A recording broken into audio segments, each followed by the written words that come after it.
레위기 22장 1에서 16절 말씀입니다.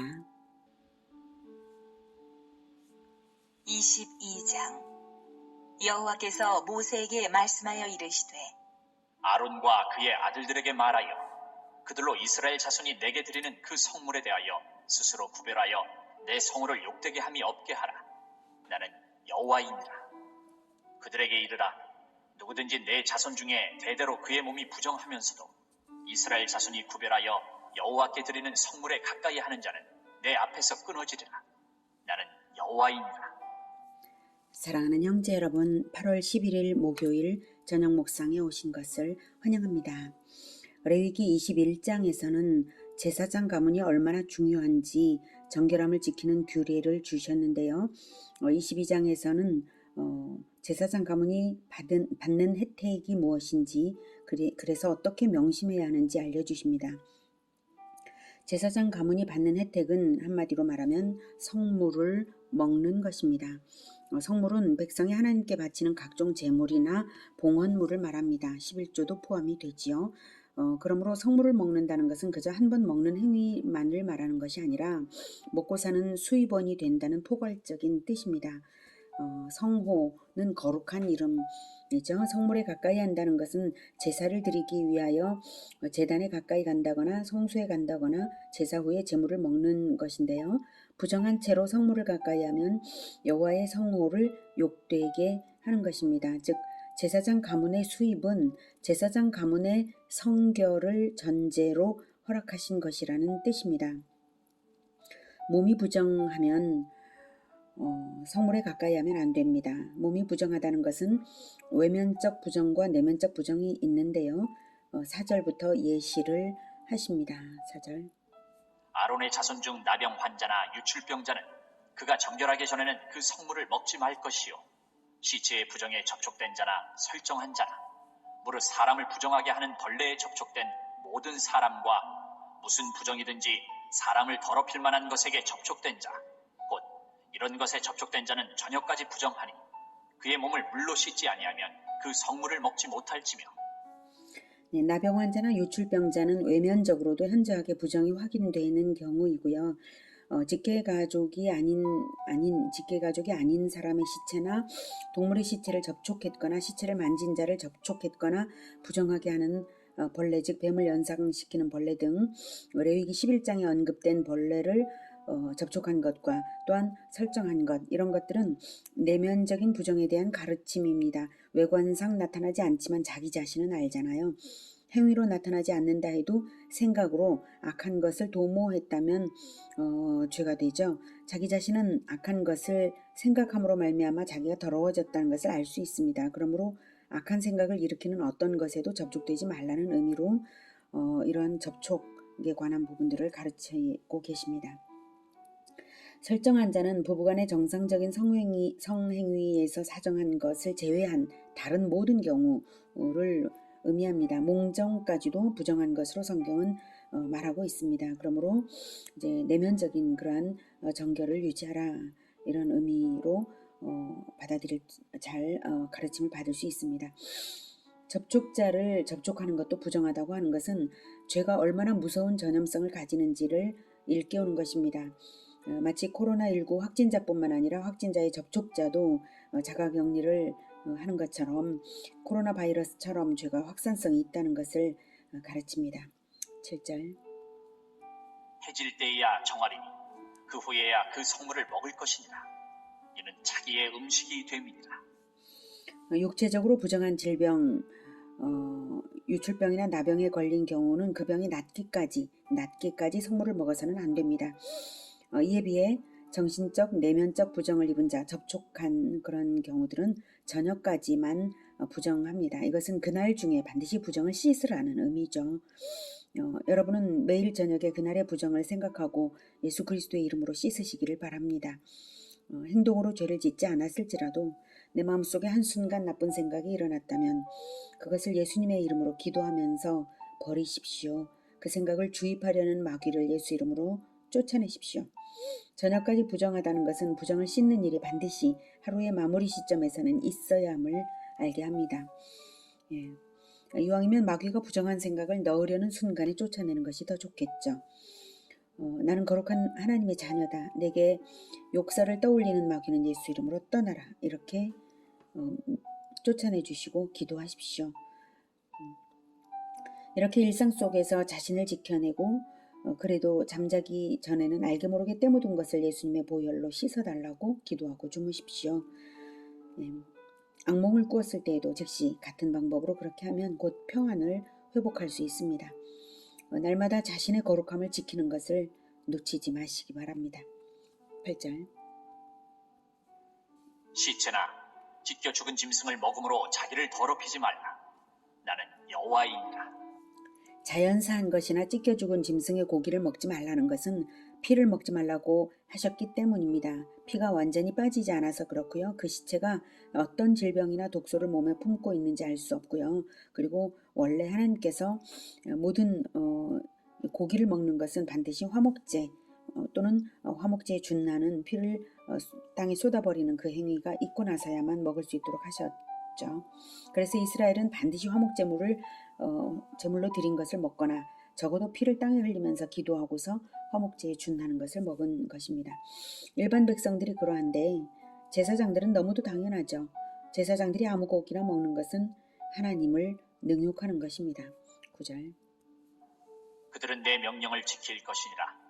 그것을 속되게 하면 그로 말미암아 죄를 짓고 그 가운데서 죽을까 하노라. 나는 그들을 거룩하게 하는 여호와이니라.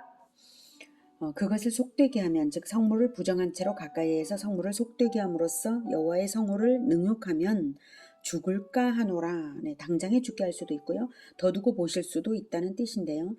부정한 채로 자기를 성결하게 하지 않으면서 계속 제사장의 권한으로 이익만 챙긴다면 시한의 차이가 있다 뿐이지 결국은 심판하신다는 뜻입니다. 실제 사례로서 나답과 아비후가 아론의 아들 나답과 아비후가 술에 취해서 분별력을 잃어서 여호와의 제단 불이 아닌 다른 불로 향을 피우려다가 즉각 죽음을 당한 사례가 있고요. 모세 이후 400년쯤 지나서 대제사장 엘리의 두 아들 홈리와 비나스는 하나님께 올려드릴 제물의 고기를 자기들이 먼저 뺏어서 먹고 성전에서 일하는 여자들과 음행을 저질렀기에 하나님께 경고를 받았죠. 그런데 경고를 받고도 고치지를 못해서 결국 한날에 둘 다 죽음을 당하고 그 소식을 들을 때 아버지 엘리 제사장도 죽고 그 후손이 영원히 심판당할 것이 예고되었습니다. 사무엘상 3장 12에서 14절에 내가 엘리의 집에 대하여 말한 것을 처음부터 끝까지 그날에 그에게 다 이루리라. 내가 그의 집을 영원토록 심판하겠다고 그에게 말한 것은 그가 아는 죄악 때문이니 이는 그가 자기의 아들들이 저주를 자청하되 금하지 아니하였음이니라. 그러므로 내가 엘리의 집에 대하여 맹세하기를 엘리 집의 죄악은 제물로나 예물로나 영원히 속죄함을 받지 못하리라 하였노라. 하셨더라.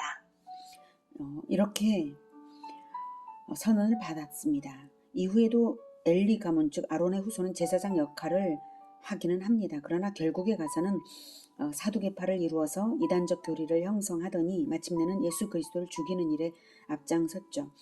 제사장을 거룩하게 하시는 하나님을 욕되게 해서는 안 되는 것입니다. 제사장 가문은 더 받는 족속인데 두려운 마음으로 더 받는 족속은 더 명심해서 하나님을 거룩으로서 섬겨드려야 하는 것입니다. 10절. 일반인은 성물을 먹지 못할 것이며 제사장의 객이나 품꾼도 다 성물을 먹지 못할 것이니라. 그러나 제사장이 그의 돈으로 어떤 사람을 샀으면 그는 그것을 먹을 것이며 그의 집에서 출생한 자도 그렇게 하여 그들이 제사장의 음식을 먹을 것이며 제사장의 딸이 일반인에게 출가하였으면 거제의 성물을 먹지 못하되 만일 그가 과부가 되든지 이혼을 당하든지 자식이 없이 그의 친정에 돌아와서 젊었을 때와 같으면 그는 그의 아버지 몫의 음식을 먹을 것이나 일반인은 먹지 못할 것이니라. 네, 거제의 성물, 거제라는 것은 높이 들었다가 내려서 제사장이 되받은 것을 의미합니다. 화제로 불살라 올려진 것을 제외하면 모든 성물은 제사장이 되받거나 헌제자가 되받는 것입니다. 여기서 10에서 13절까지는 소속의 원리를 보여줍니다. 그리스도에게 소속된 자는 그리스도의 권세를 누리는 것처럼 제사장에게 소속된 자들은 제사장의 음식을 함께 먹습니다. 그러나 그 소속이 아닌 자는 못 먹습니다. 일반인에게 출가한 경우에는 제사장의 소속에서 소속이 달라지는 경우죠. 그래서 그런 딸은 먹지 못하지만 다시 과부가 된다든지 이혼을 당하든지 이렇게 친정에 돌아오면 다시 아버지의 소속이 되는 것이죠. 그러면 먹는다 이렇게 했습니다. 소속이란 혈통만을 의미하는 것은 아니라 교제로서 소속이 됩니다. 11절에 보면 돈으로 산 자, 그래서 종이죠. 그런 종도 소속이고요. 종의 자녀도 소속이고 가족입니다. 진리로 교제하는 가르침이 그 소속에게는 있는 것으로 인정하는 것이죠. 소속된 공동체는 진리의 제사장의 가족들은 진리를 가르침받는 교제 공동체입니다. 같은 원리로 우리는 모두 예수 그리스도의 진리를 배우고 진리로 교제하는 한 가족입니다. 그래서 예수님의 살과 피로 비유된 진리의 말씀을 우리 영혼이 먹습니다. 그래서 우리 영혼이 진리로 풍족하게 먹는 만큼 우리 육신의 생활도 평안해지는 것입니다. 원리를 주시는 하나님의 말씀을 믿으시고요. 영혼을 진리로 배부르게 하십시오. 육신도 좋은 것으로 배부를 것입니다. 영혼을 깨끗하게 유지하십시오. 육신도 죄악에서 멀어질 것입니다. 14절. 만일 누가 부지 중에 성물을 먹으면 그 성물에 그것의 5분의 1을 더하여 제사장에게 줄지니라. 제사장 가족만 먹는 성물을 침해하지 못하도록 하는 것이고요. 침해될 경우에 5분의 1 추가로 배상을 하게 하는 것입니다. 하나님께서 하나님의 사역자들의 소유를 보호하시고 보장하시는 것입니다. 15절. 이스라엘 자손이 여호와께 드리는 성물을 그들은 속되게 하지 말지니 그들이 성물을 먹으면 그 죄로 인하여 형벌을 받게 할 것이니라. 나는 그 음식을 거룩하게 하는 여호와이니라. 네, 아무도 침해하지 못하게 하시죠. 그리고 이스라엘 자손이 여호와께 드리는 성물을 먹는 자라면 성결을 유지하라는 말씀이기도 하십니다. 제사장 가문은 그 무엇보다도 성결 유지가 가장 중요합니다. 그리고 제사장 가문의 음식을 아무도 침해하지 못하도록 보장하시는 하나님이십니다. 그러니 하나님의 일꾼이 되는 것이 얼마나 대단한 특권입니까? 거룩한 하나님의 일꾼이 되시기를 권해드립니다. 예수님의 십자가 이후 제사법이 철폐된 지금은 만인 제사장 시대이고요. 예수님은 누구든지 아무든지 십자가를 지고 따르는 자들을 예수 제자로 부르셨습니다. 그러니 정결하게 예수 제자의 삶을 산다면 하나님께서 생활의 필요를 보장하시고 보호하시는 줄을 믿으시기 바랍니다. 이제 성경에서 두 가지 사례를 대조해 보겠습니다. 하나는 많이 받았는데 명심 충성하지 않아서 멸망을 선고받은 족속과 적게 받았지만 명심 충성해서 제사장의 직분을 약속받은 족속입니다. 먼저 많이 받았는데 명심 충성하지 않아서 멸망을 선고받은 족속은 바로 아까 말씀드린 대제사장 아론의 후손 엘리 족속입니다. 대제사장 가문이 얼마나 대단한 가문입니까? 이스라엘은 왕이 따로 없었고 대제사장이 왕이나 마찬가지였죠. 그런데 그 족속에게 멸망이 선언되었습니다. 사무엘상 2장 27에서 36절입니다. 하나님의 사람이 엘리에게 와서 그에게 이르되 여호와의 말씀에 너희 조상의 집이 애굽에서 바로의 집에 속하였을 때에 내가 그들에게 나타나지 아니하였느냐. 이스라엘 모든 지파 중에서 내가 그를 택하여 내 제사장으로 삼아 그가 내 제단에 올라 분향하며 내 앞에서 에봇을 입게 하지 아니하였느냐. 이스라엘 자손이 드리는 모든 화제를 내가 내 조상의 집에 주지 아니하였느냐. 너희는 어찌하여 내가 내 처소에서 명령한 내 제물과 예물을 밟으며 내 아들들을 나보다 더 중히 여겨 내 백성 이스라엘이 드리는 가장 좋은 것으로 너희들을 살찌게 하느냐. 그러므로 이스라엘의 하나님 나 여호와가 말하노라. 내가 전에 내 집과 내 조상의 집이 내 앞에 영원히 행하리라 하였으나 이제 나 여호와가 말하노니 결단코 그렇게 하지 아니하리라. 나를 존중히 여기는 자를 내가 존중히 여기고 나를 멸시하는 자를 내가 경멸하리라. 보라, 내가 내 팔과 내 조상의 집 팔을 끊어 내 집에 노인이 하나도 없게 하는 날이 이를지라.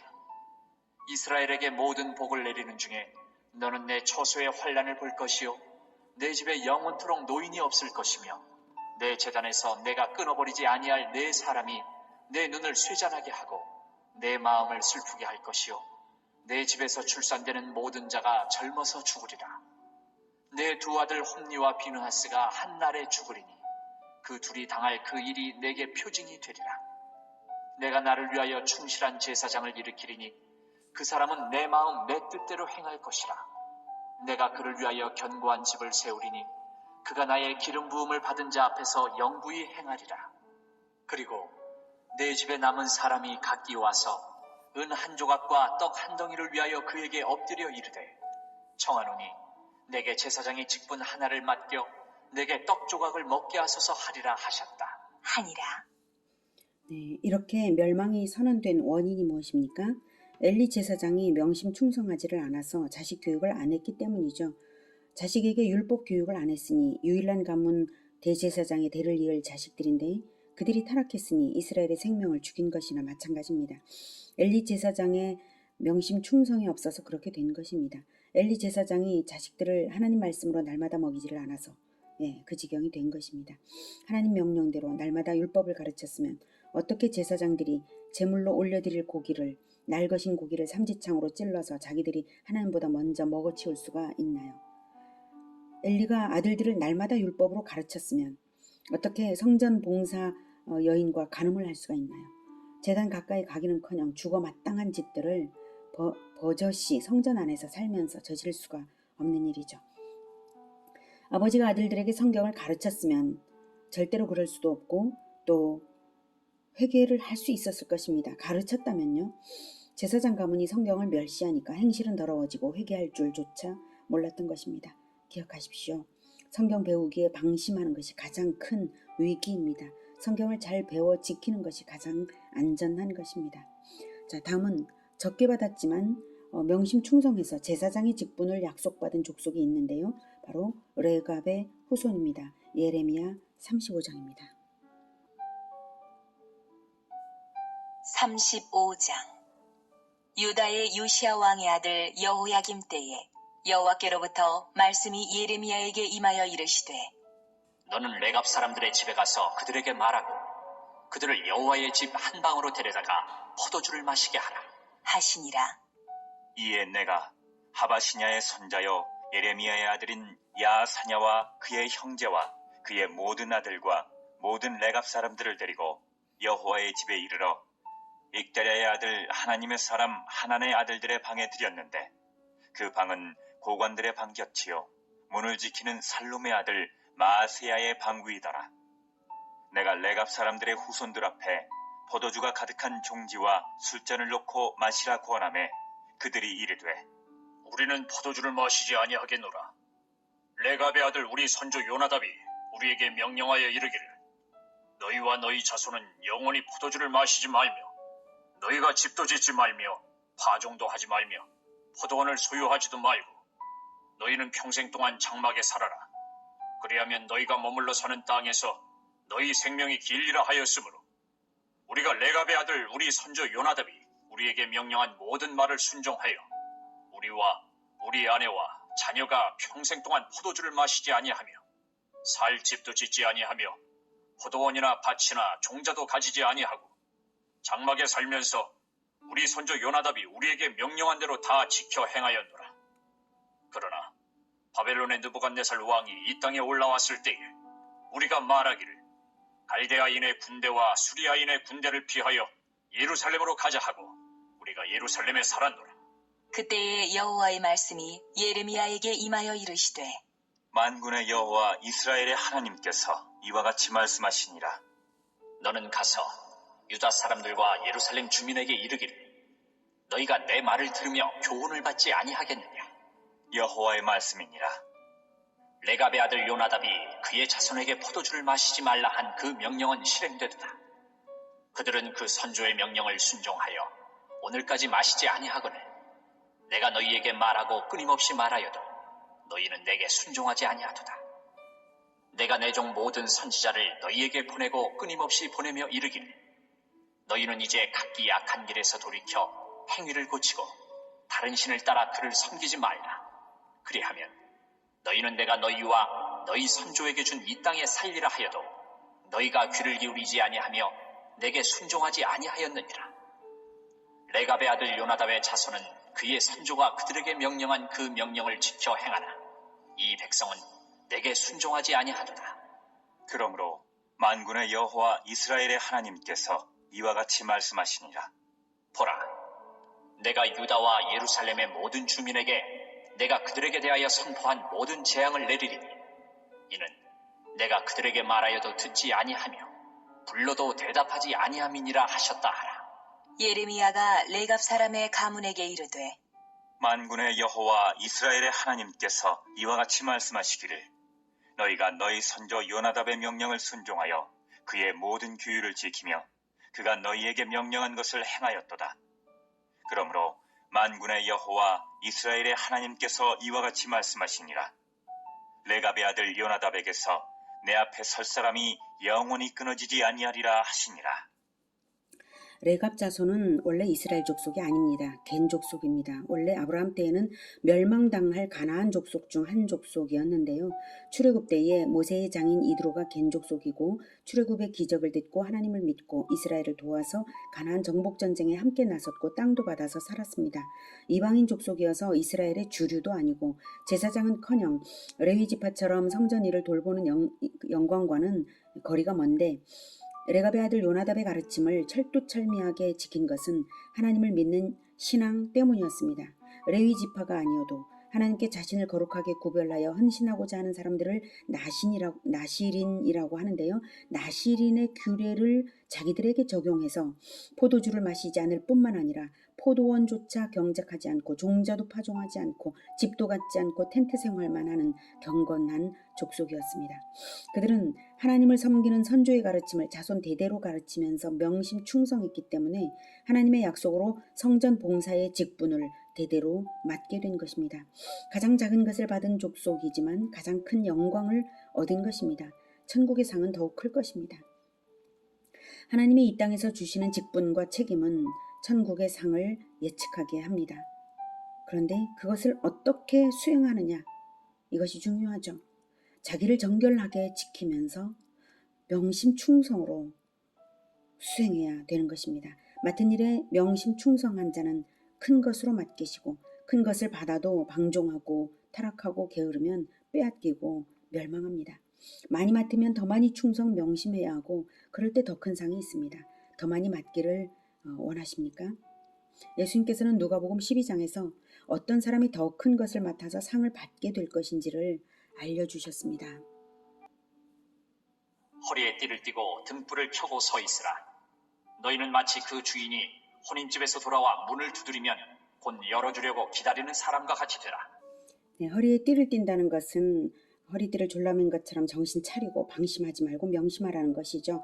등불을 켜고 갓 결혼한 신랑인 주인이 혼인집 즉 처갓집에서 신부를 데리고 들어올 것인데 이스라엘의 결혼식은 밤에 치러집니다. 그러니 집에서 돌아올 때는 아주 깊은 밤이 되는데요. 정확히 언제 돌아올지 알 수 없지만 그때를 명심해서 기다려야지 종이 잠들어 버리거나 불이 꺼지면 신랑이 와서 큰 낭패죠.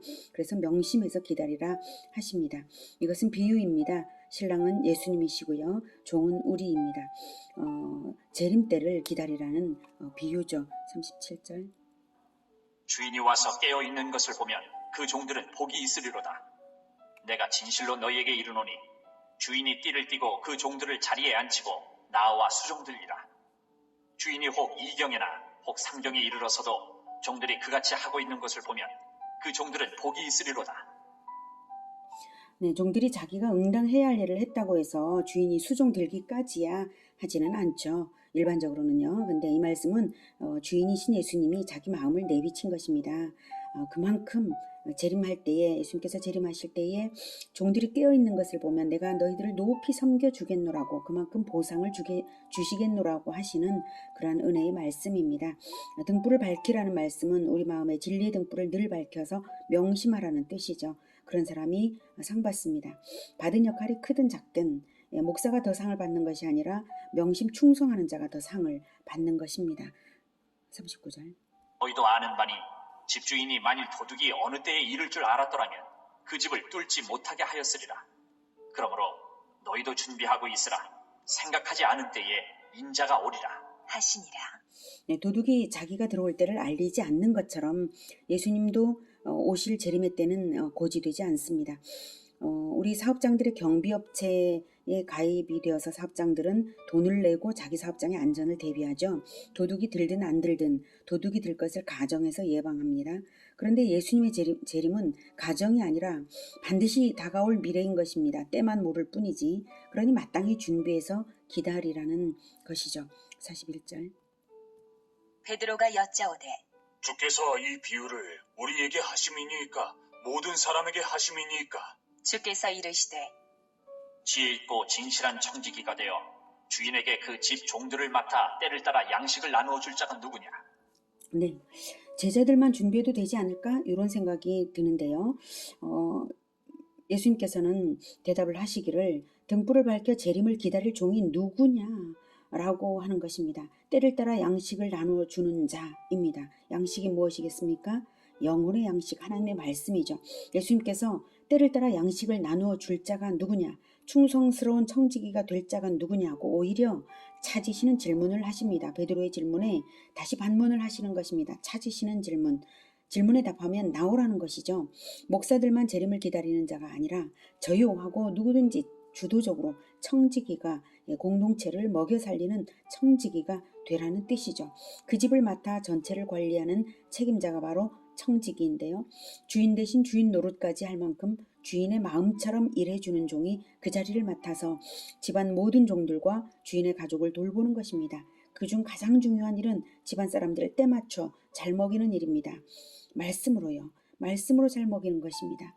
그래서 누가 할 테냐 나와라 하고 계시는 것입니다. 베드로의 질문에 예수님의 대답이 이런 사람이다 또는 저런 사람이다 라고 대답하지 않으시고 이 사람이다 저 사람이다 라고 대답하지 않으시고 자발적으로 영의 양식을 먹이는 종이 될 자가 누구냐 라고 하고 계십니다. 네, 나와보라 자원하라 이 뜻이죠. 43절. 주인이 이를 때에 그 종이 그렇게 하는 것을 보면 그 종은 복이 있으리로다. 내가 참으로 너희에게 이르노니 주인이 그 모든 소유를 그에게 맡기리라. 예수님의 마음이 이렇다는 것입니다. 종의 태도를 보겠다는 것입니다.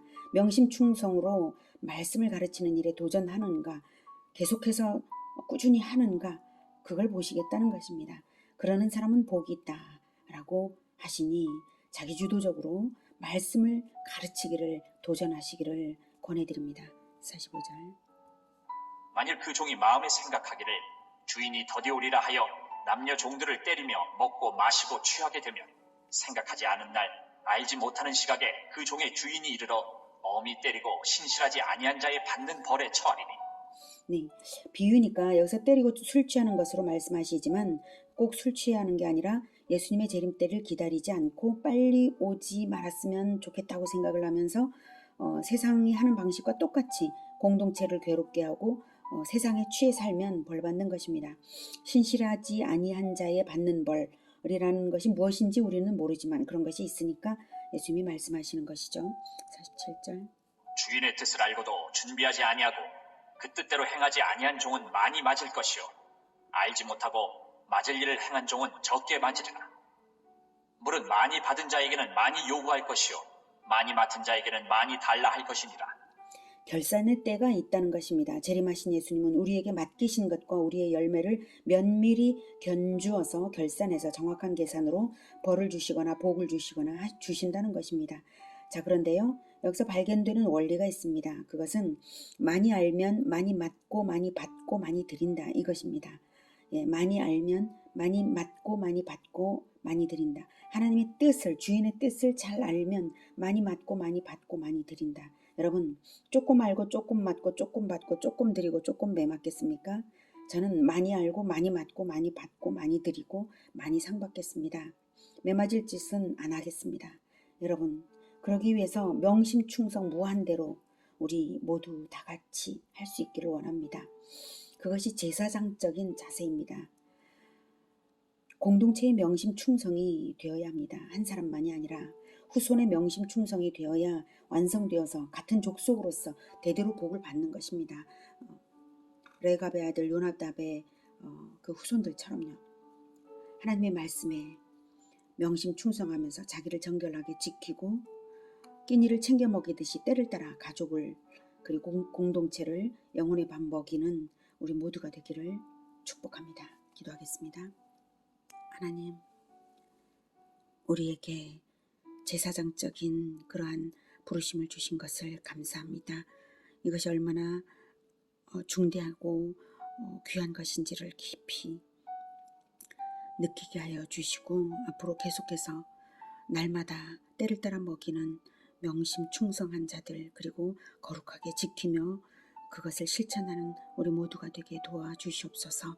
예수님의 이름으로 기도드립니다. 아멘. 이어지는 시간은 개인 기도 시간입니다.